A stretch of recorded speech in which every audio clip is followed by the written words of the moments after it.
কিন্তু আমি জবাব দিয়েছি যে আপনার নির্বাচনের ব্যাপারে আমাদের কোনো অনাস্থা নেই কারোর প্রতি। তো আমরা চাচ্ছি যে খুব দ্রুত নির্বাচনটা হয়ে যাক। এগুলা সুপারিশ, এই সুপারিশ এখনো পর্যন্ত গৃহীত হয়নি। আমরা আমাদের অবজারভেশন গুলো আমরা জানিয়েছি। আশা করি ঐক্যমত্য কমিশন এবং সরকার এগুলো তাদের উপদেষ্টা পরিষদে আলোচনা করবেন এবং যেটা ন্যায়সঙ্গত, যেটা সম্মত হয়েছে সেভাবে ব্যবস্থা নেবেন। যদি সমাধান করার উদ্দেশ্য না থাকতো তাহলে তো আমরা এই আলোচনাগুলো করতাম।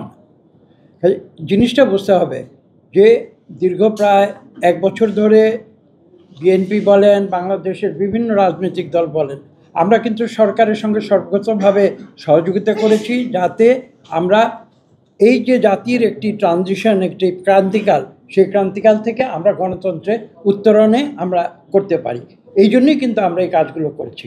সমস্যাটি দাঁড়িয়েছে টানা তৃতীয়বার অর্জন করেছে দেশের সেরা সুপার ব্র্যান্ড স্বীকৃতি বসুন্ধরা টিস্যু।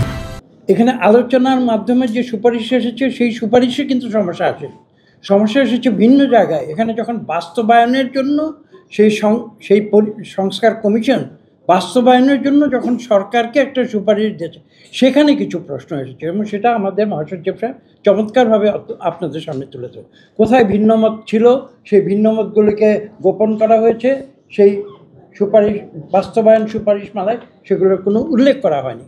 আমরা কিন্তু এখনও বলছি, একটি কথাই বলছি যে আসুন আমরা সবাই মিলে, এটা বাংলাদেশের মানুষ আজকে গণতন্ত্র চায়, এই আন্দোলন ছিল গণতন্ত্রের জন্য।